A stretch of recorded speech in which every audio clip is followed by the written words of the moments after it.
Alla vigilia della terza giornata mondiale dei poveri, la Caritas diocesana di Agrigento ha promosso un cantiere di formazione dal titolo Nel volto dell'altro, un incontro per tutti i collaboratori dei servizi di volontariato cittadino, avuto luogo allo spazio Temenos in via Pirandello e relazionato da Don Vito Impellizzeri, presbitero della diocesi di Mazara del Vallo e direttore dell'Istituto Superiore di Scienze Religiose della Facoltà Teologica San Giovanni Evangelista di Palermo. Don Vito ha spiegato con parole amabili e semplici il tema della carità, guardando come lo stesso Gesù di Nazareth abbia cercato il volto dell'altro. Questo incontro nel volto dell'altro con i volontari delle Caritas di Agrigento, ecco, che messaggio si vuole trasmettere con questo titolo?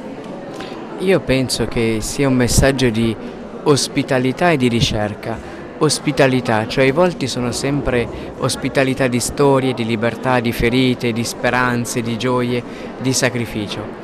Poi accanto a questo c'è un'esperienza bellissima che il volto dell'altro ti permette di fare quando sei ospitato, la ricerca di senso, cioè la ricerca di ciò che è come il respiro della vita, che abita dentro la vita e che il volto ti trasmette attraverso la luce degli occhi.